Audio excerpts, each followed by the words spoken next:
Halo sahabat Femina, ketemu lagi dalam Femina IG Live Femina.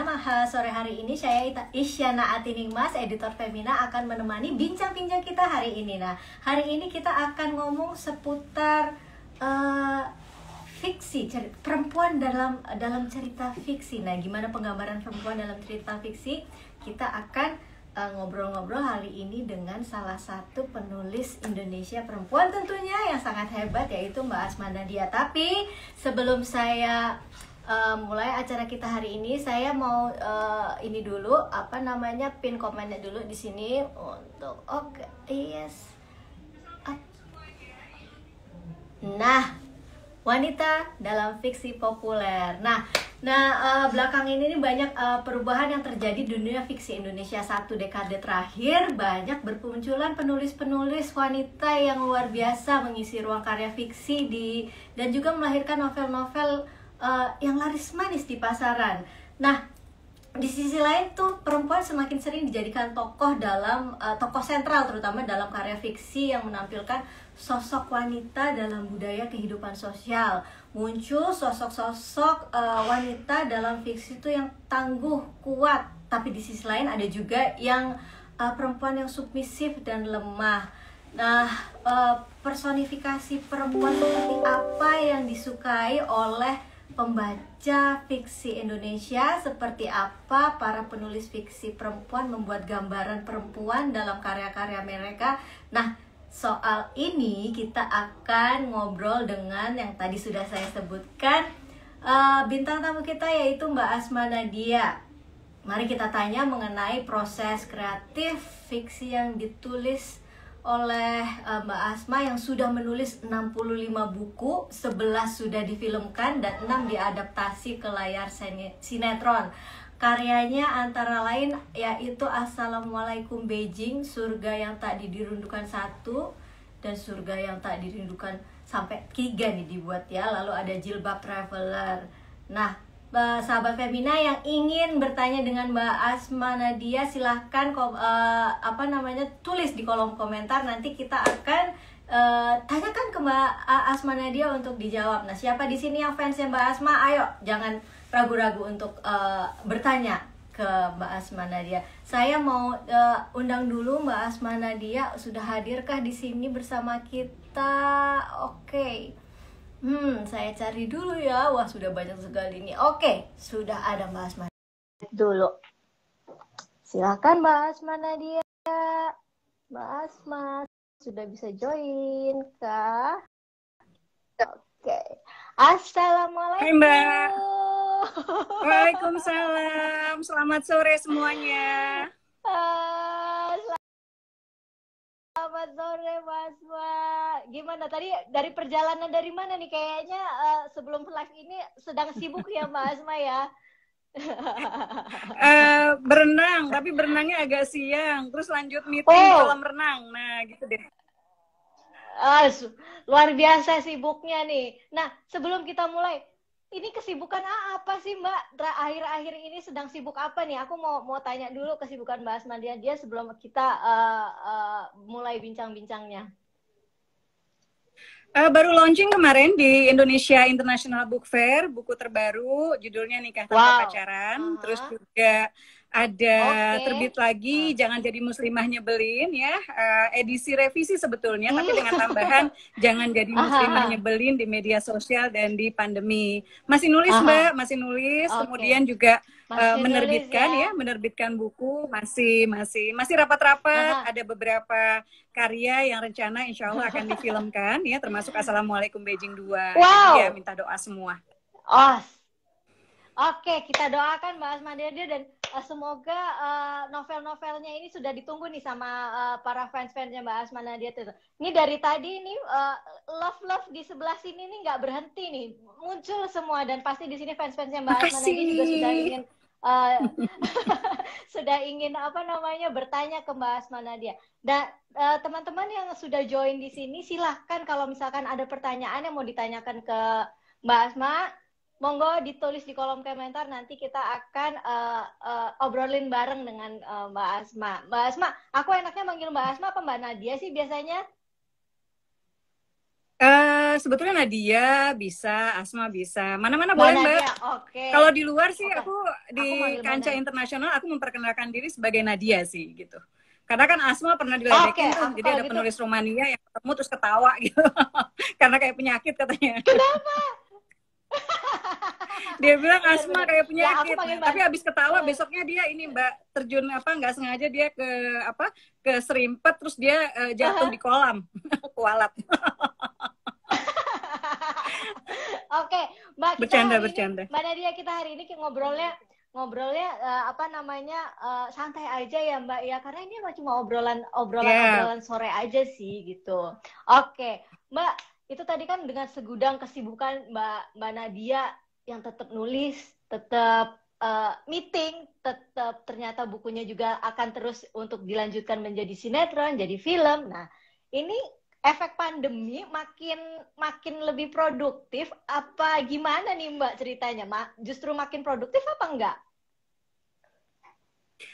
Kendala saya sebetulnya belakangan ini sebelum pandemi itu untuk menulis masalah waktu sih Mbak gitu, karena kan cukup banyak ya undangan-undangan acara gitu, dan kadang-kadang kan kalau pergi apalagi luar Jawa harus terbang, biasanya nggak cukup sehari kan, pasti menginap baru besoknya lagi balik gitu. Jadi kendala di situ, dan saya bukan penulis yang bisa menulis sambil jalan gitu. Jadi kalau buat saya ketika saya traveling misalnya ya saya jalan-jalan gitu, atau saya pusing gitu kalau di kendaraan gitu. Jadi biasanya kendalanya kesibukan gitu. Jadi selama pandemi ini justru saya melihat banyak ya ruang-ruang yang bisa diisi oleh teman penulis gitu. Baik apakah misalnya menulis cerita baru, atau misalnya mungkin mengerjakan kayak Asma ada beberapa ide yang dulu sudah ada idenya ya, akhirnya diutuhkan lah ide itu selama pandemi ini gitu, dan kemudian ya banyak waktu untuk menulis gitu. Dan saya juga termasuk penulis yang nggak harus nyari suasana gitu dalam menulis gitu. Jadi kalau teman-teman ke kafe atau kemana, saya di rumah aja pun jadi gitu loh. Seragam paling enak tuh kayaknya dasteran gitu, kalau nggak piyama gitu buat nulis gitu. Jadi alhamdulillah sih buat saya makin banyak nulis ya, dan teman-teman juga bisa ngisi ya barangkali. Saya kira job editing juga banyak nih Mbak buat teman-teman penulis ya selama pandemi. Betul ya. Yang bisa diisi juga. Pandemi ini malah berarti pandemi ini membuat ternyata Mbak Nadia lebih efektif justru ya, karena emang Mbak Nadia tipe yang seperti itu ya, nulisnya ya di rumah. Iya, dan sekarang kan kita ada aplikasi ya Mbak, jadi aplikasi kepenulisan. Jadi sekarang beberapa novel Asma itu ada di aplikasi KBMF. Kemudian sekarang ada rencana audiobooks ya gitu. Jadi alhamdulillah banyak ruang-ruang lain yang bisa diisi. Luar biasa Mbak Nadia. Ini aku mau tanya, Mbak Nadia kan sekarang sudah jadi seperti Mbak Nadia yang sekarang, seorang penulis yang ceritanya sangat digemari dan sangat disukai oleh para masyarakat Indonesia. Nah, kalau flashback dulu Mbak gitu kan, cerita singkatnya gimana sih awal Mbak Nadia tuh tertarik pada dunia fiksi dan akhirnya konsisten di jalur ini gitu kan? Karena dulu kan emang sebenarnya kan sekolahnya juga bukan sastra gitu, IPB ya Mbak ya kalau nggak salah justru ya gitu. Nah itu kalau sebetulnya karena sakit hati sih Mbak awalnya. Flashbacknya karena sakit hati. Jadi kami dulu miskin ya, nggak bisa baca ya. Jadi sampai segala bungkus cabai, bungkus bawang semua dibaca. Saya sakit-sakitan, jantung, paru-paru, gegar otak. Saya punya tumor ada 5, dioperasi. Sekarang ada 6 gitu. Tapi anyway, karena sakit, jadi menghabiskan banyak waktu di rumah sakit itu baca gitu. Tapi baca buku-buku yang kayak Asal Mula Danau Toba, yang murah meriah gitu loh Mbak gitu. Tapi nggak bisa beli buku-buku yang tebal. Nah jadi suka ngikutin cerita bersambung ya. Cerita bersambung di berbagai majalah. Tapi larinya ke dulu Senin ya, yang toko loak itu ya. Jadi majalah-majalah bekas gitu. Dan sering sakit hati karena nggak menemukan endingnya gitu loh Mbak. Udah ngikutin ya, kayak ngikutin Femina nih misalnya ya. Udah sampai menjelang ending tuh nggak dapet gitu, sakit hati. Jadi akhirnya mau nggak mau create sendiri gitu ya, imajinasi ya, bikin ending versi saya sendiri gitu. Jadi akhirnya mulai suka-suka nulis. Nah, tapi dari tadinya hobi, ketika kemudian saya harus mundur dari kampus ya di IPB tahun kedua, saya harus mundur karena kondisi kesehatan waktu itu, gegar otaknya sih yang makin parah gitu. Jadi akhirnya saya mundur. Dan saya pikir ya saya bisa ngisi ruang apa ya gitu. Allah kira-kira punya skenario apa. Dan saya pikir kenapa saya nggak coba menulis yang dulunya memang merupakan hobi. Meskipun nggak yakin punya bakat di ya udah Bismillah nulis, ikut lomba juga karena motivasi ekonomi dulu ya. Wah kalau lombanya dapat hadiah uang semangat ya. Jadi ikut lomba. Itu tahun-tahun 80-an sih, 80 akhir 90-an, baru punya buku itu akhir tahun 99 atau awal tahun 2000 punya buku yang diterbitkan pertama. Berarti emang dulu mulai dari hobi, terus karena ya sakit tadi di rumah dan akhirnya menekuni menulis ini ya Mbak ya. Nah Mbak, itu kan menulis itu kan butuh proses ya. Proses kreatif menulis Mbak Nadia itu seperti apa?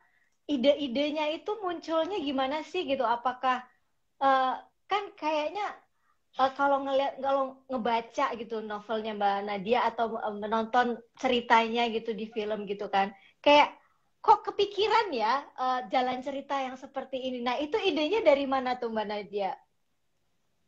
Biasanya ini sih Mbak, kayak Mak Ingin Naik Haji yang difilmkan ya. Hadian sama Hati Cancer itu idenya dari teman. Jadi ngeliat teman yang dia anak tunggal, terus ibunya udah tua, dia juga pekerjaannya ganti-ganti gitu kan. Sampai akhirnya suatu ketika saya dapat bukan dapat undian ya, ikut belanja, hadiahnya tuh umroh gitu. Dapat sih akhirnya gitu. Cuma saya pas dia nulis gitu saya jadi mikir ya, dapatlah ide Mak Ingin Naik Haji gitu. Jadi pengamatan, kegemasan gitu, saya gemas dengan kenapa di satu sisi ada orang yang begitu mudah ke tanah suci gitu, sampai ikut yang jalan bareng umroh bareng selebriti dan lain-lain gitu. Tapi ada kakek-kakek kita, nenek kita yang mereka sampai udah jual rumah, jual tanah, masih ketipu lagi gitu ya, kayak kemarin kasus First Travel gitu. Jadi buat saya itu something gitu. Jadi saya ada apa sih yang pengen saya suarakan, ada kegemasan. Tapi kalau belakangan kemudian banyak curhat sih Mbak. Curhat dari pembaca, apalagi pembaca yang perempuan gitu ya, banyak yang curhat, nggak tahu kenapa tiba-tiba lagi nonton bareng gitu ya, nonton film Asma, tiba-tiba genggam tangan tuh gitu loh. Jadi akhirnya Asma dari curhat-curhat itu kemudian dapat banyak nulis gitu. Jadilah Catatan Hati Seorang Istri, jadilah Surga Yang Tak Dirindukan 1, jadilah buku Istri Kedua dan lain-lain yang memang base-nya itu dari kisah nyata. Base-nya dari kisah nyata ya. Tadi tertarik dengan idenya kan keluar dari curhatan-curhatan penggemar gitu kan. Terus mungkin ada teman Mbak Nadia yang juga curhat, terus melihat kejadian-kejadian di sekitar Mbak Nadia. Tapi itu kan hanya mungkin ide besarnya seperti itu gitu kan. Lalu membuat tokoh gitu kan. Saya juga dulu pernah sih iseng-iseng gitu kan, coba bikin cerita gitu kan. Tapi untuk mengembangkan sebuah tokoh tidak semudah itu ya Mbak ya. Nah bener sih Mbak. Jadi seperti apa? Misal kan kayak misalkan tokoh jadi ini, sebetulnya gini sih Mbak, kalau dari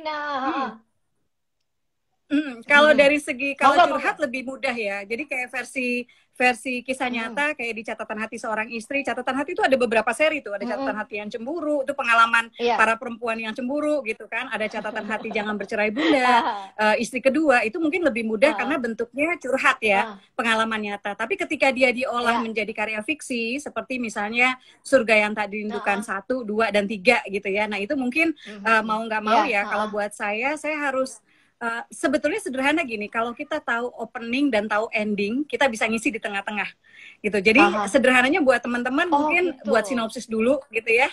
Buat sinopsis dulu, kemudian define karakternya, kira-kira cerita ini akan berjalan dengan karakter yang seperti apa gitu. Kalau saya menghadirkan misalnya di Surga Yang Tak Dirindukan 1, 2, 3 itu kan ada Arini dan Meros. Kalau menghadirkan 2 tokoh perempuan, saya nggak boleh dong ngasih 2 tokoh yang kayaknya nggak ada bedanya Arini sama Meros gitu kan.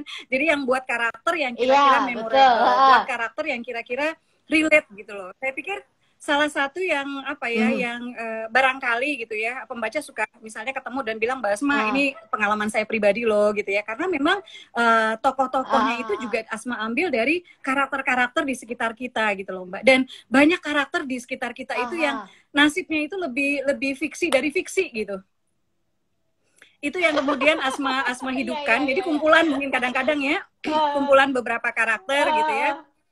Ada beberapa novel juga yang dari kisah nyata. Jadi ada teman pengusaha yang dia pengen berbagi kisah kehidupannya, minta Asma novelkan gitu ya. Oke, saya novelkan gitu kan. Diambil. Tetap sih Mbak, kalau sudah novel itu pasti gitu. Tapi saya merasa salah satu gitu ya, saya merasa harus banyak mengangkat persoalan-persoalan perempuan karena saya pengarang perempuan gitu, dan saya paham gitu situasi, tantangan, dan tantangan perempuan itu hampir sama. Kayak kecemburuan perempuan, catatan hati, luka hati perempuan tuh hampir sama. Mau agamanya apa, suku bangsanya apa ya, sukunya apa, itu luka hati, cerita-ceritanya tuh rata-rata senada gitu yang kita yang dilalui perempuan-perempuan kita gitu. Dan saya merasa berkepentingan mengangkat persoalan-persoalan perempuan ini karena saya pengen perempuan Indonesia tuh kuat gitu loh Mbak.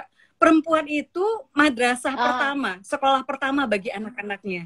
Jadi kualitas sekolah ini buat saya penting karena itu nasib masa depan kita. Jadi apapun yang dialami perempuan kita, saya ingin mereka dibalik setelah nangis ya, setelah nangis, setelah mungkin merata, mungkin menyesali dan sebagainya, tapi kita harus bangkit, apalagi kalau ada anak-anak yang perlu disupport gitu ya. Dan pengalaman, maksudnya takdir yang menanti kita tuh kan secara umum bisa di ini ya Mbak, maksudnya perempuan harus kuat karena ya bisa jadi bukan sekedar suami selingkuh atau suami menikah lagi, tapi barangkali suami sakit, atau misalnya di pandemi ini kan di PHK misalnya, yang mau satu hal lain yang Asma encourage melalui buku-buku Asma Nadia adalah perempuan Indonesia harus bahagia dan berdaya.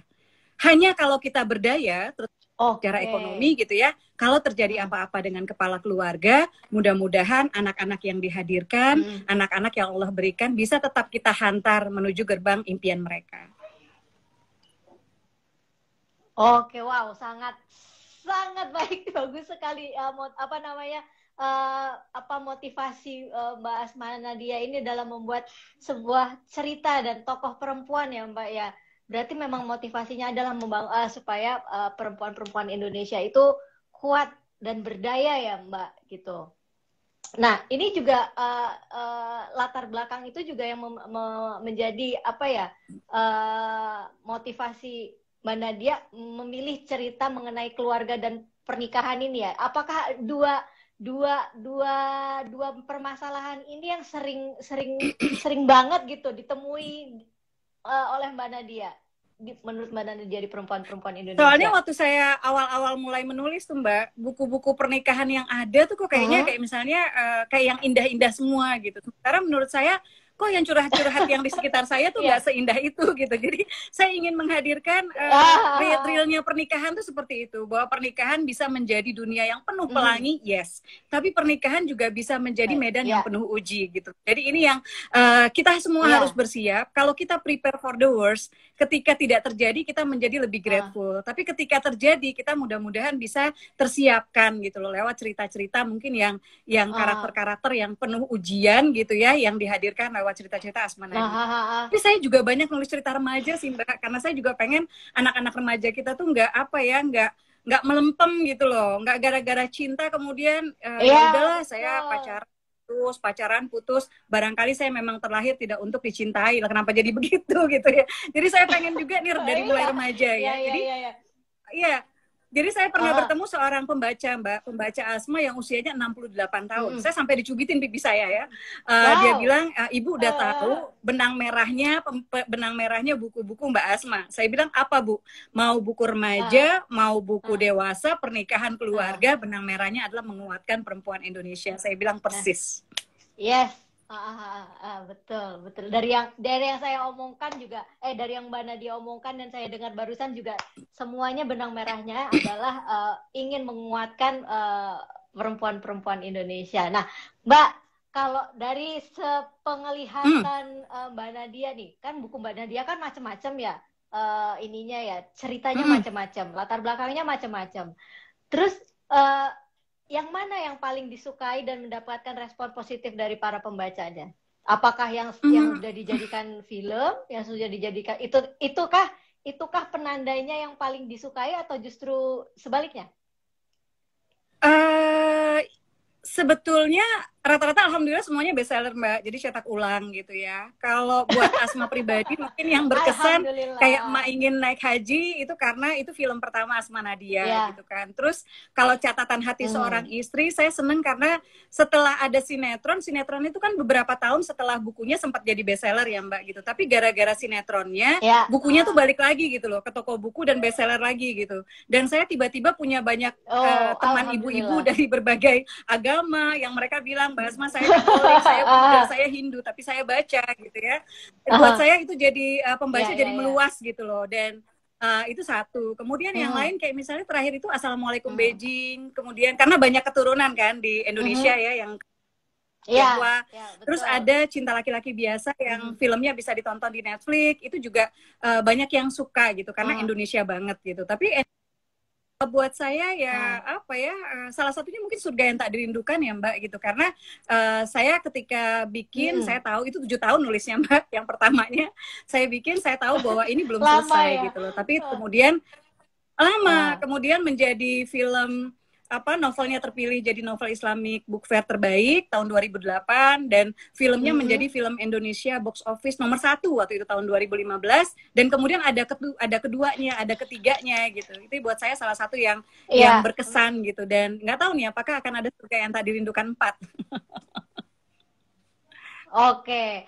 Nah, ini beberapa karya kan ini mengangkat cerita perempuan dalam posisi sebagai istri kedua nih Mbak. Nih kita masuk nih ngomongin tentang perempuan di dalam karya fiksinya Mbak Nadia. Nah kayak Surga Yang Tak Dirindukan itu kan salah satunya kan ya udah dijadikan film juga. Catatan Hati Seorang Istri itu juga.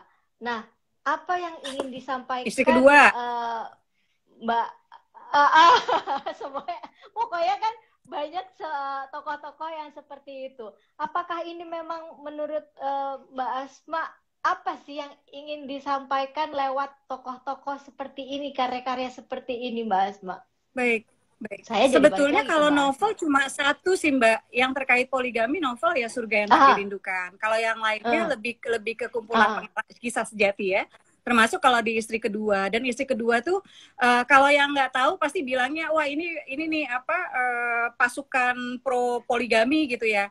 Padahal di Istri Kedua itu ada curhat istri pertama, curhat nyata istri pertama, curhat istri kedua, dan curhat suami yang menikah lagi, apakah menjadi lebih bahagia, curhat suami yang pengen menikah lagi dan kenapa akhirnya memutuskan tidak menikah lagi, dan yang dua hal yang berikutnya yang menurut saya tidak pernah diangkat atau saya tidak menemukan itu diangkat, curhat dari anak-anak istri pertama dan curhat dari anak-anak istri kedua. Nah ini juga gara-gara ketemu sama sama pembaca yang saya ketemu salah satunya tuh usianya sekitar 28 tahun, 29 tahun dan dia bilang, nanyanya gini, ini belum nikah nih anak ya. Dia bilang, Mbak Asma punya nggak teman yang lagi nyari istri kedua? Terus saya mikir gitu, kamu kenapa nggak bercita-cita jadi istri pertama? Kenapa jadi bercita-cita jadi istri kedua gitu?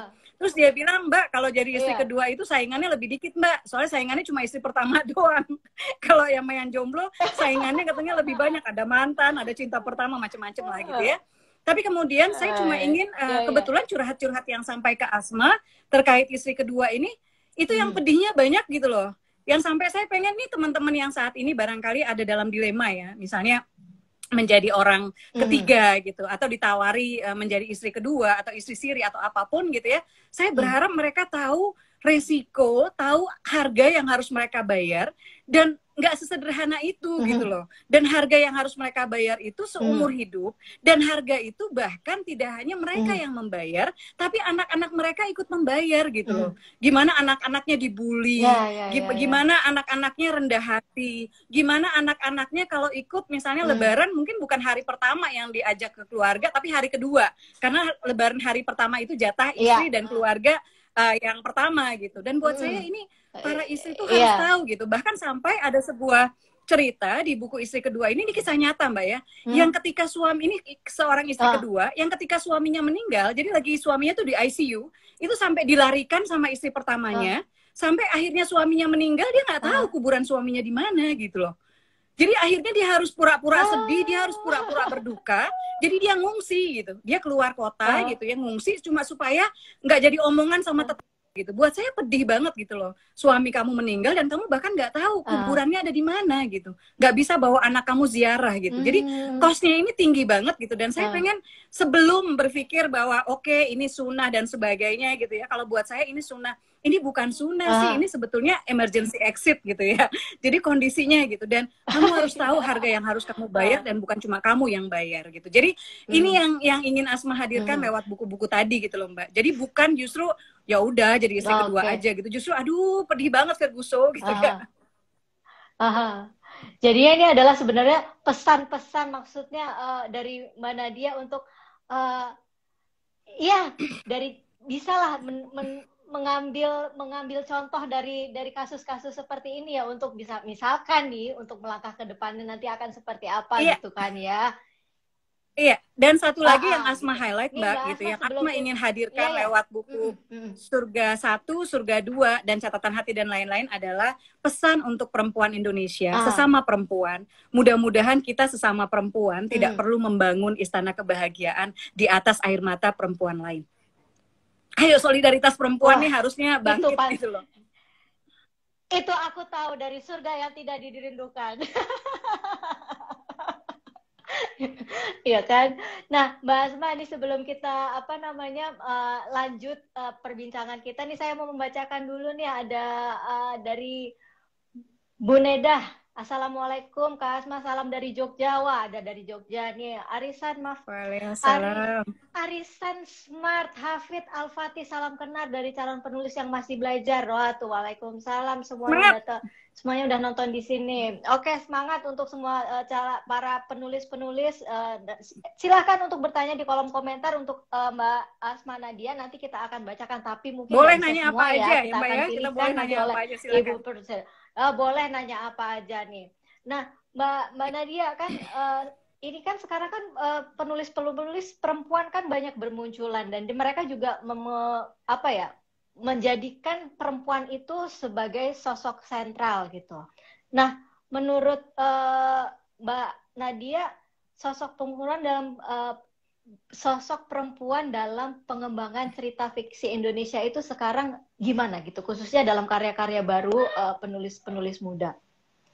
Kalau Asma lihat dari aplikasi Mbak gitu, belakangan kan sering di aplikasi gitu ya, gitu. Saya jujur sedih gitu karena saya nggak ngerti juga gitu kenapa yang merasa makin sebetulnya makin anti gitu ya untuk memasukkan misalnya hal-hal katakanlah perkosaan gitu atau hubungan intim atau apa gitu selama perlu gitu.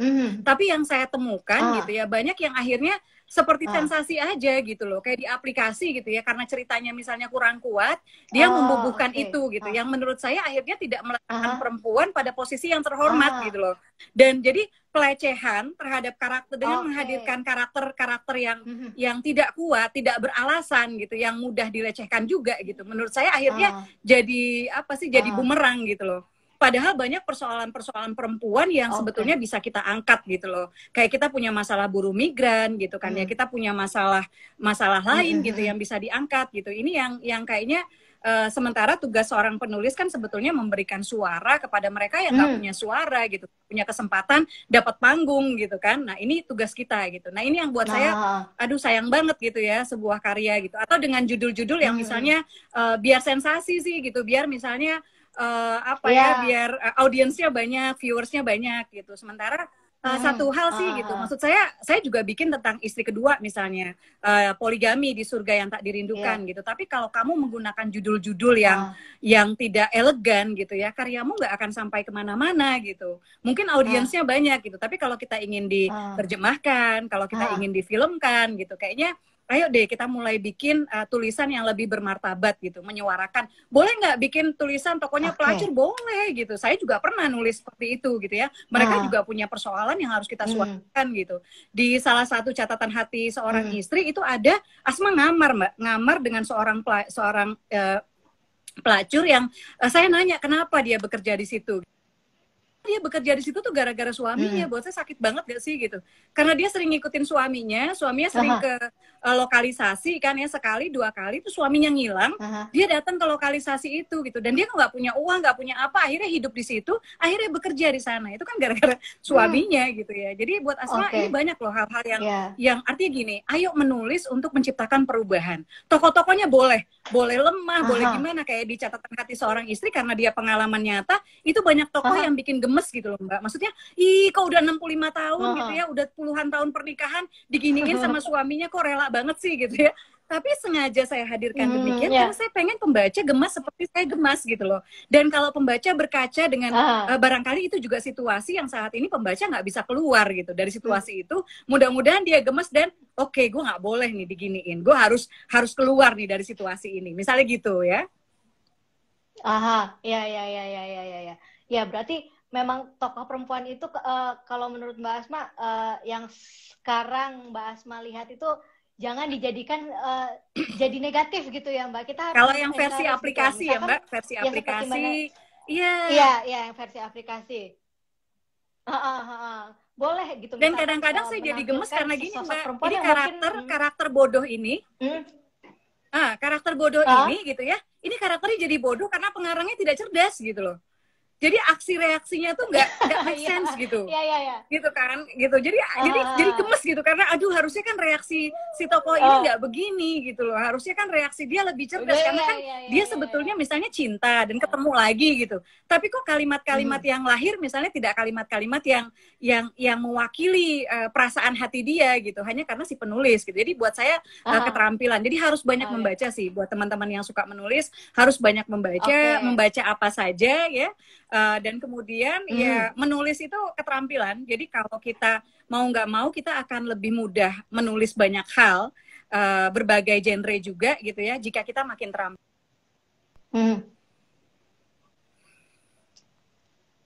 Halo Mbak Nadia, terdengarkah suaraku Mbak? Sepertinya agak terputus. Halo. Terdengar Mbak Nadia. Kedengeran ya? Halo Mbak. Oke, nah itu tadi. Kedengeran sip.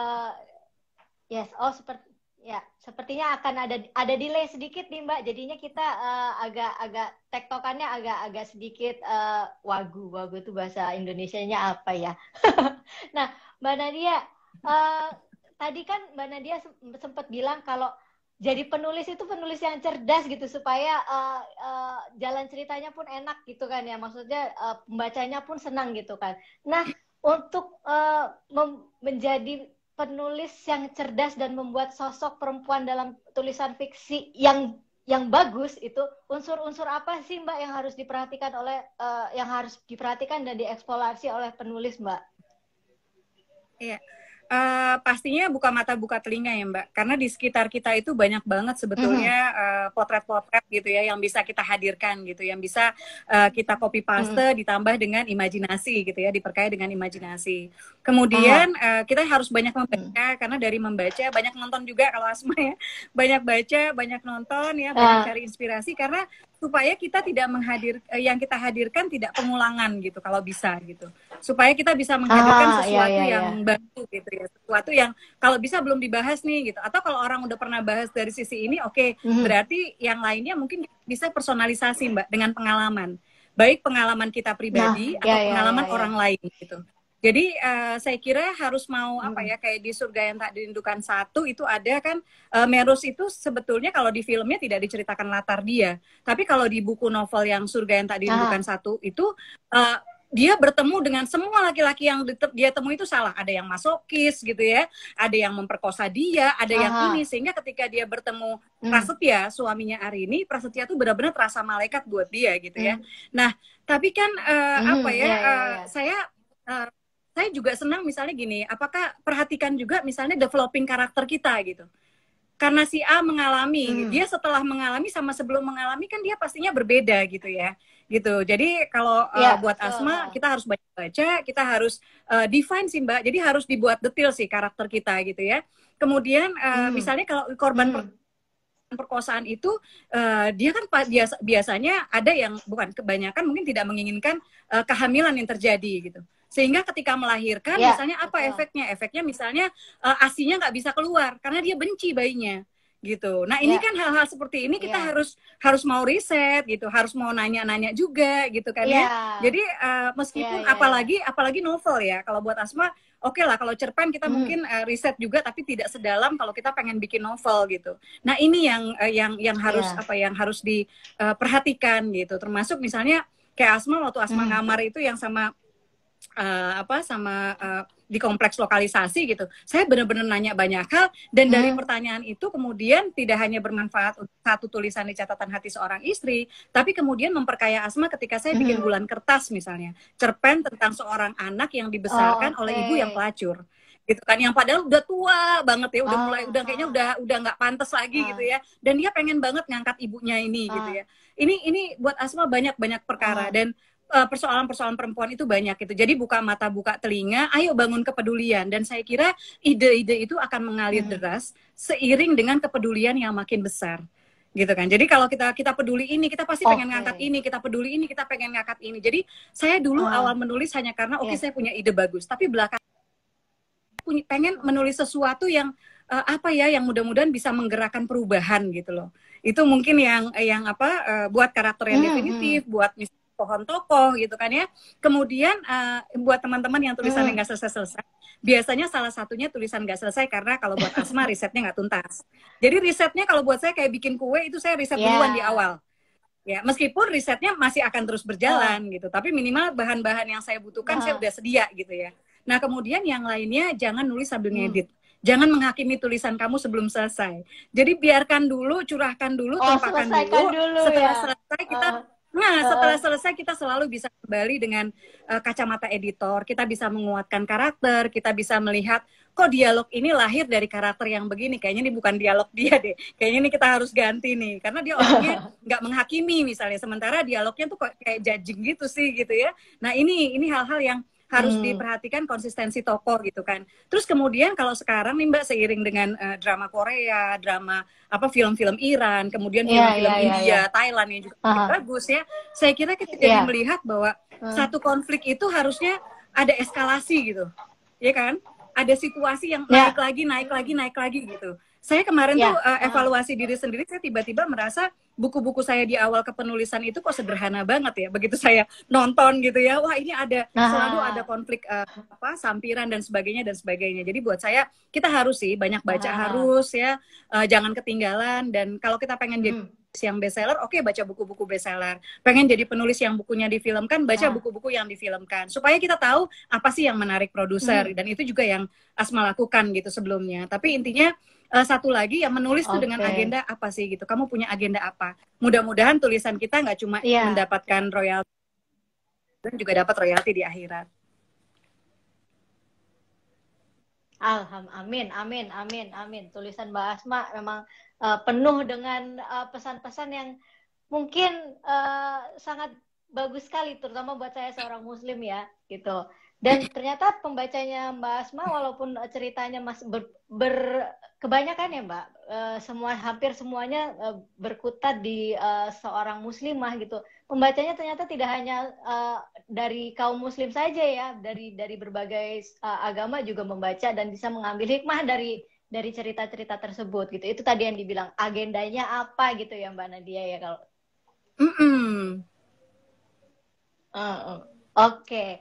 Mbak Nadia, sebelum saya melanjutkan pertanyaan saya ke Mbak Nadia, ini udah banyak banget pertanyaan dari para fans-fans yang Mbak Nadia nih. Aku mau baca, ini maaf ya kalau misalkan tidak semua pertanyaannya bisa dibacakan karena banyak banget. Oke, dari Kaifiyah 21, Bunda Nadia, saya mau bertanya cara membuat kita konsisten dalam menulis itu bagaimana? Nah, gimana caranya supaya membuat kita konsisten nih? Saya nggak percaya, ya Mbak, saya nggak percaya penulis males. Saya percaya penulisnya nggak punya motivasi. Jadi segala sesuatu itu sebetulnya selesai kalau kita punya motivasi. Nah, berarti buat teman-teman dicari motivasi nulis kita apa gitu. Kayak kalau buat Asma, dulu awalnya saya karena ibu saya punya pengorbanan yang luar biasa ya, dan Asma gagal jadi sarjana, saya melihat menulis dunia penulis profesi penulis itu sebagai profesi yang nggak ada diskriminasinya gitu. Jadi kamu tuh benar-benar nggak apa modalnya lebih murah gitu ya. Kemudian nggak perlu look gitu, nggak perlu tampang gitu untuk jadi penulis ya. Kamu nggak perlu menyertakan foto 17R gitu ya ke penerbit ya. Kemudian kamu nggak perlu juga menyertakan kelakuan baik gitu. Jadi buat saya ini profesi yang nyaman, dan khususnya kalau buat perempuan mungkin bagi ibu rumah tangga kamu bisa tetap bekerja gitu ya, dan tidak perlu kehilangan juga gitu momen-momen spesial bersama keluarga, perkembangan Ananda dan lain-lain gitu. Jadi cari motivasi yang kuat yang membuat kamu menulis. Dan salah satunya buat saya adalah dosa saya banyak, hilaf saya banyak, salah saya banyak. Dan karena itu barangkali kalau mengandalkan ibadah yang tidak seberapa, yang sedikit gitu, kayaknya aduh jannah kayaknya jauh banget gitu. Tapi saya berharap ya Mbak, mudah-mudahan gitu ya ada gitu ya tulisan-tulisan yang Asma tulis dengan keikhlasan, yang keikhlasannya terjaga, dan itu ada pesan baiknya gitu ya, yang kemudian seseorang yang sederhana dengan gini. Misalnya Asma bikin Cinta dalam 99 Namamu.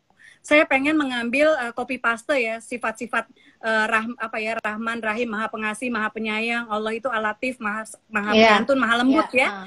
Yang saya rasa sekarang ini terkikis gitu. Kita ngelihat netizen gitu. Kalau ada yang jatuh tuh makin diinjak-injak gitu. Kalau perlu orang jatuh tuh bukan diulurin tangan biar bangkit, tapi makin dia terkapar tuh kita makin happy gitu. Buat saya ini something is wrong here gitu ya. Jadi Asma pengen itu gitu. Nah kalau misalnya dari buku yang Asma tulis kemudian tiba-tiba ada orang, oh iya ya, kenapa gue nggak bisa berempati? Kenapa gue nggak bisa berempati sama difabel? Kenapa gue nggak bisa berempati sama duafa? Kenapa gue nggak bisa menjadi orang yang di luar ujian gue banyak, tapi coba punya contribute something gitu loh in our society gitu. Jadi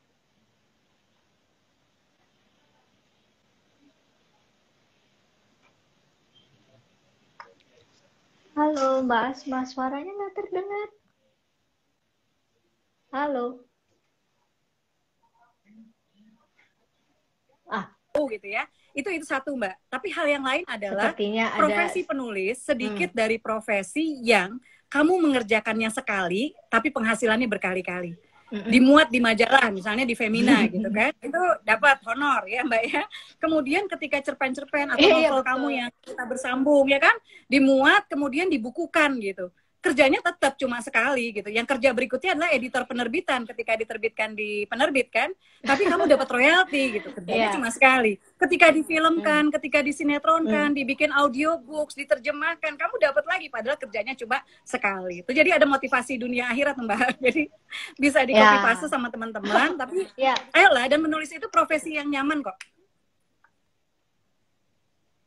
Oke, nah itu tadi buat Ri Kaifiah, itu tadi caranya menulis, motivasinya yang harus dikencengin ya Mbak, bener motivasinya harus dikuatin. Nah ini ada pertanyaan lagi dari J for Rajasa. Mbak, biasanya penulis fiksi pun melakukan riset mendalam dalam menulis. Sejauh mana proses riset yang Mbak Nadia lakukan dalam menulis setiap cerita? Apa yang paling berkesan? Nah ini riset nih Mbak, tadi kan seperti yang udah Mbak Nadia bilang kan, riset itu perlu gitu kan, perlu dan harus selesai. Riset itu bisa untuk nggak cuma novel ini, tapi novel yang lain-lain atau karya-karya lain juga bisa digunakan kayak gitu kan, menambah pengetahuannya. Nah sejauh mana Mbak Nadia itu melakukan riset untuk misalkan menulis sebuah novel gitu? Sekarang sebetulnya kita sangat dimudahkan ya, generasi sekarang ini ya, Asma termasuk yang juga mengambil benefitnya dari adanya Google gitu ya. Dengan adanya Google kita bahkan adanya, kalau dulu kita cuma bisa jalan-jalan block walking, sekarang kita bisa vlog walking gitu ya. Jadi mata kita ikut juga gitu. Jadi kita bisa meminjam panca indera orang lain. Bahkan kalau kita menulis tempat-tempat yang kita nggak pernah kunjungi, kita bisa panca indera, kesan dan pesan dan perasaan orang lain gitu, dengan membaca blog, dengan vlog dan lain-lain gitu. Buat saya salah satunya adalah ya pasti googling gitu ya. Dilengkapi dengan saya suka baca blog sih. Kalau nggak baca blog saya vlog sih gitu, karena buat saya dengan begitu saya meminjam panca indera gitu. Pokoknya jangan cuma ya, insya Allah mudah-mudahan nggak ada lah andalannya cuma Wikipedia doang gitu ya. Maksudnya Wikipedia data tapi nggak ada rasa, tidak ada rasa experience gitu, yang itu mungkin bermanfaat karya kamu gitu. Nah yang lainnya saya pasti nanya ya, saya pasti cari ahli. Misalnya kalau di Surga yang Tak Dirindukan 2 itu kan settingnya Hungaria Mbak gitu. Dan saya nyari orang Hungaria yang bisa bahasa Inggris supaya saya bisa tektokan gitu. Karena ada situasi dan saya hampir membuat kesalahan yang secara sosial budaya tuh nggak pas gitu loh. Karena saya ke Budapest itu tahun 2009, sementara novel keduanya tuh kalau nggak salah 2017 ya, kalau saya nggak salah gitu. Nah itu kan rentang waktunya lama gitu. Tapi alhamdulillah akhirnya bisa terselamatkan karena ternyata gitu ada orang yang bisa bahasa Inggris dan dia menerangkan banyak hal gitu. Kemudian yang lainnya mungkin kalau di sederhananya gini Mbak, di Surga yang Tak Dirindukan 2 ini filmnya teman-teman bisa tonton ya di Netflix atau di Disney Plus Hotstar ID. Di Surga yang Tak Dirindukan 2 kan Arini sakit parah, kanker stadium lanjut tapi masih bisa jalan-jalan gitu kan. Kalau film begitu nggak apa-apa gitu karena masih ada scoring, masih ada pemandangan, orang lupa tuh logikanya gitu. Tapi kalau kita misalnya, kankernya kanker rahim, kemudian kalau yang baca kebetulan misalnya dokter kandungan gitu ya, cacat nggak nih tulisan kita gitu. Jadi kalau buat saya, kalau ada hal-hal yang saya butuh expert opinion gitu, saya akan cari Mbak, saya akan ini sehingga selain kita baca, cari buku-buku yang menguatkan gitu ya, yang lainnya adalah cari deh ngobrol gitu, sampai ada bagian-bagian itu yang saya highlight ya, artinya mereka nggak harus juga baca dari awal sampai akhir. Saya misalnya jadi tahu, oh ternyata kan panca indera kita tuh nggak cuma orang kanker kesakitan kan nggak cuma begitu gitu. Ternyata kalau kanker rahim itu misalnya kalau sudah stadiumnya payah itu bahkan ada aroma tertentu gitu. Nah kan panca indera kita juga ada penciuman gitu ya, ada ini yang bisa dimanfaatkan gitu. Jadi memang ya riset sebisa kita gitu ya, dan pastikan juga kita nggak perlu memindahkan semua hal sih, hanya karena biar penulisnya kelihatan sok pintar gitu. Tapi pastikan hal-hal yang dibutuhkan dalam cerita itu ada di sana gitu. Jadi itu menguatkan gitu. Jadi kalau kita nulis Hungaria harus berasa Hungaria nih ya. Kalau kita nulisnya Beijing harus berasa Beijingnya, Ningxianya gitu Mbak. Nah, itu tadi tips dari Mbak Nadia. Riset memang penting ya Mbak. Tanya kita punya indera, semua indera kita dipakai ya Mbak Nadia ya. Oke. Nah, ini ada pertanyaan lagi nih dari Isma Auliamuh. Assalamualaikum, mau minta pendapat Mbak Asma Nadia tentang kasus pemerkosaan yang sangat marak belakangan ini. Nah, ini sekarang marak nih Mbak, lagi trending mengenai pemerkosaan. Nah, menurut Mbak Nadia gimana? Ini salah satu hal yang menurut saya seorang penulis itu harus peka dengan isu-isu, dengan hal-hal yang terjadi di sekitar dia gitu. Saya baru tadi meeting Mbak, salah satu yang saya ini adalah lebih banyak memasukkan ya masalah pelecehan seksual gitu, masalah pemerkosaan yang berkelompok ya, efeknya ya, korban apa, empati, dan saya juga sedang mengangkat itu gitu ya saat ini. Sebelumnya juga ada di beberapa karya sebelumnya, tapi yang Asma inginkan adalah salah satunya menyuntikkan keberanian gitu kepada korban gitu, bahwa lewat tulisan-tulisan kita gitu mudah-mudahan mereka berani bicara gitu, bahwa mereka nggak harus malu, yang harusnya malu itu gitu. Jadi bahwa mereka misalnya korban pelecehan atau mereka diperkosa atau mereka apalah gitu, tapi mereka korban gitu, dan mudah-mudahan mereka berani speak up. Kenapa? Karena kalau nggak ada yang speak up gitu ya, maka kita nggak bisa melindungi yang lain gitu, korban-korban lain akan terus berjatuhan gitu. Jadi itu salah satu gitu ya. Yang lainnya mungkin saya pikir ini juga PR lain adalah membangun karakter ya Mbak. Jadi karakter saya pengen sebetulnya bukan cuma karakter perempuan sih Mbak gitu, saya pengen menghadirkan karakter-karakter yang melindungi gitu loh.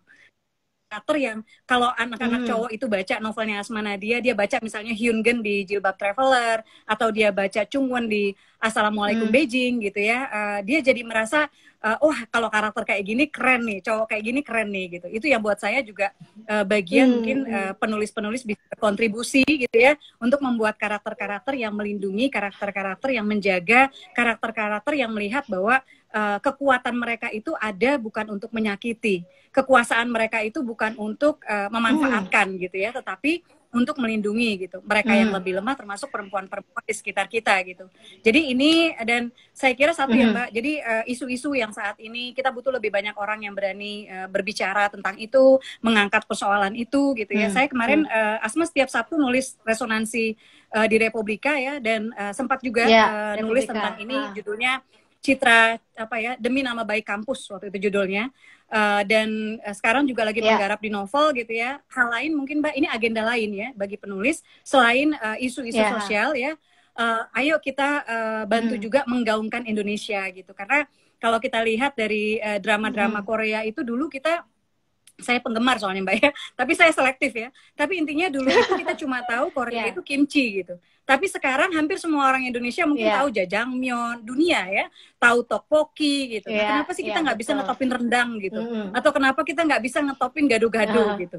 Atau soto gitu ya? Atau apa gitu ya? Jadi menurut saya agenda lain yang Asma, insya Allah mudah-mudahan minta doanya, Asma ingin ingin gaungkan dalam karya adalah saya ingin ngangkat nih, entah wisata kulinernya, entah budayanya, entah kekayaan tak bendanya gitu, yang kita sama-sama Indonesia tuh kaya sekali. Makin kita berjalan, kita makin tahu betapa kayanya Indonesia. Ayo kita angkat sehingga ketika karya-karya kita diterjemahkan atau diangkat ke film ya, mudah-mudahan budaya Indonesia juga terangkat. Oke, wow, luar biasa. Di teman-teman penulis, ayo bareng-bareng Mbak Asma Nadia kita angkat budaya Indonesia supaya lebih mendunia. Nah, itu tadi jawabannya Mbak Asma Nadia untuk Ismauliamuh. Aduh, namanya susah. Nah, ini masih pertanyaan yang sama nih dari Ismauliamuh. Bagaimana jika kita ingin mengangkat kisah nyata teman kita? Bagaimana perizinannya? Apakah harus ke semua pihak terkait gitu? Biasanya Mbak Nadia bagaimana nih kalau misalkan kisah nyata untuk dijadikan sebuah karya tulis gitu, izinnya gimana biasanya? Apakah kalau saya biasa gini, tetap ya, tetap ada etika ya. Jadi kayak misalnya ujuk-ujuk orang curhat, asik gue tulis ini, enggak ya. Tetap harus ada etika gitu. Saya kalau dulu yang curhat tuh banyak para istri Mbak gitu, dan biasanya mereka dari awal bilang, Mbak aku kalau ini aku pengen deh Mbak ini dituliskan sehingga banyak yang, nah kayak gitu. Nah itu biasanya udah lampu hijau gitu kan ya. Tapi belakangan saya pernah dapat yang curhat itu anak-anak sekarang Mbak. Jadi anak-anak curhat tentang kelakuan bapaknya. Terus dia curhat, dia ngirimin foto panjang lebar Mbak. Nah akhirnya waktu itu saya tanya gini, saya merasa aduh ibunya ini tabah banget ya, meskipun mungkin banyak yang gemes gitu, tapi tabahnya luar biasa gitu ya, dan dia punya si ibu ini dari bawah banget gitu ya, tapi selalu gitu yang nanti tokonya dijual sama suaminya, asuransinya diambil sama suaminya, asuransi anak-anak gitu, kemudian sampai rumah itu ibunya usia 65 tahun tiba-tiba dapat kabar dari bank rumahnya mau disita, ternyata suaminya udah gadaikan 500 juta gitu, dan istrinya nih nggak tahu gitu. Ini kisah nyata gitu. Jadi akhirnya saya tanya waktu itu ke Ananda ini, saya bilang, boleh nggak kamu izin sama ibu, boleh nggak kalau Asma minta izin menuliskan gitu. Kemudian dia, iya Mbak, Bun saya tanya dulu ya gitu. Dia tanya, Bun kata ibu saya nggak apa-apa gitu kan, udah. Terus akhirnya ketika jadi Mbak, itu saya kirimkan dulu. Ini salah satunya ada di buku Catatan Hati Seorang Istri ya. Saya kasih bukunya, saya kasih tulisannya lewat email kan waktu itu, tiktokannya, saya kasih tulisannya ke Ananda ini, saya minta ibunya baca, dia bilang ibunya ngucapin terima kasih karena semua datanya tuh saya hilangkan Mbak. Jadi namanya, kemudian daerahnya, profesinya, jumlah anaknya saya ganti karena kisahnya. Gitu ya, kisahnya yang kekuatannya yang luar biasa, itu yang pengen saya share gitu. Jadi detail semuanya saya samarkan, jadi nggak ada jejak ke dia gitu ya, karena kita nggak pengen mempopulerkan aib seseorang, kita nggak pengen membuat suami istri yang tadinya udah nggak harmonis tambah ribut gitu ya, gara-gara tulisan kita. Jadi setelah baru kemudian saya naik cetak, dan setelah itu si anaknya malah yang ketakutan gitu, karena Mbak itu foto bapak saya nggak dimasukin kan, saya bilang enggak kok nggak dimasukin ya. Jadi tetap ada etikanya, dan kalau misalnya tetap ada etikanya. Dan satu lagi ya, sekarang ini ada UU ITE ya. Jadi buat teman-teman juga hati-hati kalau kita pengen mengangkat misalnya institusi tertentu gitu ya. Pastikan kalau oknum ya disebut oknum ya. Apakah lembaganya perlu kita tulis apa enggak, itu teman-teman pastikan ya. Pastikan tulisan kita apa ya tidak nantinya malah memberi konsekuensi buat teman-teman gitu. Sementara jalan panjang perjuangan pena kita itu mungkin masih kita harapkan bisa diisi sampai masa yang panjang gitu, Mbak. Oke lah, itu dia jawaban dari Mbak Asma Nadia. Jadi memang kalau misalkan untuk itu ada etikanya ya Mbak ya, untuk mengangkat cerita kisah nyata ya. Oke, nih ternyata waktunya tinggal 5 menit lagi nih Mbak Nadia, nggak terasa nih ya. Nah, sahabat Femina, di Femina edisi Desember 2021 yang akan segera terbit ini akan ada cerpen terbaru karya Mbak Asma Nadia. Nah, boleh dikasih tahu nih nggak Mbak, bocoran isi yang bakal tampil di Femina edisi ini Mbak? Yang jelas ini salah satu cerpen yang salah satu cerpen yang saya pikir fenomenanya bahkan saya kira di tengah apa ya perempuan-perempuan Indonesia yang makin maju gitu, tapi masih terjadi ya somewhere somehow gitu. Dan mudah-mudahan cerpennya nanti memotivasi ya. Yang jelas ini cerpen yang bikin panas dingin Mbak gitu, berkeringat ya, karena Asma udah lama nggak bikin cerpen. Belakangan lebih banyak nulis novel, jadi buat nulis yang 5-7 halaman tuh buat saya tantangannya lebih. Ini mudah-mudahan tidak mengecewakan teman-teman. Dan mudah-mudahan cerpennya membuat kamu lebih kuat. Apapun takdir, apapun apapun takdir apapun ujian yang saat ini kita hadapi, mudah-mudahan pilihan yang selalu diambil oleh perempuan Indonesia adalah saya kuat, saya bisa. Bismillah. Oke, terima kasih Mbak Asma Nadia sudah bincang-bincang dengan kita nih. Tinggal 4 menit lagi. Nah, sebelum kita berpisah, saya ingin ingin meminta sesuatu dari Mbak Nadia nih. Tips dari Mbak Nadia bagaimana cara menulis, cara efektif menulis kreatif, dan pesan-pesan untuk para penulis fiksi baru kita itu apa dari Mbak Nadia? Monggo Mbak Nadia sebelum kita berpisah. Ya, seorang penulis harus banyak membaca, dan kekayaan bacaan seorang penulis itu akan terlihat dari tulisannya. Jadi banyak membaca, kemudian dengan banyak membaca kamu juga akhirnya mengikuti tren ya, belajar juga dari banyak penulis yang lain gitu. Kemudian yang lainnya menulis dari hati. Saya yakin sesuatu yang ditulis dengan hati, dengan jujur itu akan sampai menyentuh ke hati juga. Kemudian yang lainnya jadi penulis yang rendah hati, karena kalau kamu rendah hati, kamu akan mau belajar, kamu akan rajin, kamu akan gigih mengedit tulisanmu gitu. Kamu akan jadi lebih perfeksionis gitu. Dibandingkan kalau kamu merasa sudah sempurna, biasanya yang terjadi akhirnya kamu merasa udah hebat, kamu nggak merasa perlu baca, kamu nggak merasa perlu belajar, akhirnya kreativitas mati dan yang terjadi adalah pengulangan. Dan itu yang kita tidak inginkan. Yang lainnya Mbak Asma boleh promote sesuatu ya Mbak? Ini acara gratis buat teman-teman yang tertarik ke penulisan. Setiap Rabu kita punya acara belajar dari bintang, dan Rabu ini kita akan bahas terkait hak dan kewajiban penulis ya. Jadi terkait rights ya. Jadi buat teman-teman bisa diikuti, silakan di-follow Asma Nadia di Instagram. Biasanya ada datanya di sana. Dan buat teman-teman yang tertarik menulis tapi misalnya bingung penerbit belum menerima atau bagaimana birokrasi dan sebagainya, sekarang ini dengan banyaknya aplikasi kepenulisan, teman-teman bisa membaca dan teman-teman bisa menjadikan aplikasi kepenulisan itu rumah bagi tulisan teman-teman dan juga bisa dimonetisasi. Jadi mudah-mudahan bisa dimanfaatkan ya oleh generasi yang sekarang ya.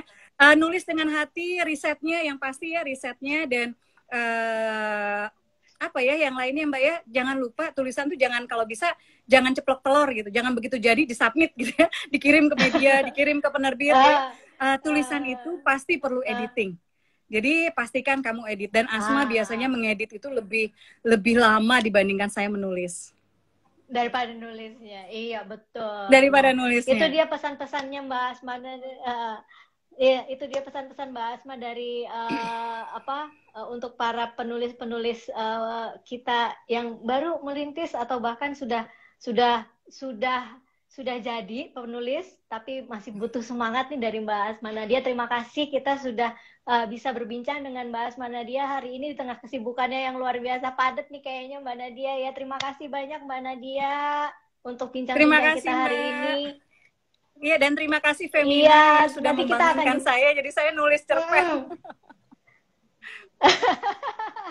Oke Mbak Nadia, terima kasih banyak. Sampai jumpa di lain waktu. Terima kasih semua. Ya. Assalamualaikum. Selamat sore. Assalamualaikum warahmatullahi wabarakatuh. Oke, itu sahabat Femina, demikian bincang-bincang kita dengan Mbak Asma Nadia, seorang penulis yang karyanya sudah puluhan dan sudah diterbitkan, sudah difilmkan, bahkan disinetronkan. Dan saya Isyana Atiningmas hari ini mengucapkan terima kasih kepada sahabat Femina yang sudah bergabung. Sampai ketemu di Instagram Femina mendatang. Jika ada masukan mengenai tema apa yang ingin diangkat oleh Femina di live IG Femina, silakan untuk kirim komentar di Instagram Femina. Semoga kita bisa dapat mewujudkannya. Oke sahabat Femina, tetap sehat dan ingat selalu untuk pakai masker, sering mencuci tangan, jaga jarak, hindari kerumunan, kurangi mobilitas untuk hal yang penting saja. Jangan lupa Femina akan terbit di bulan Desember, jadi jangan lupa ya beli dan dapatkan baca juga cerpennya karya Mbak Asma Nadia di sana. Oke, saya Isyana Atiningmas undur diri untuk sore hari ini. Saya pamit, sampai jumpa. Bye-bye.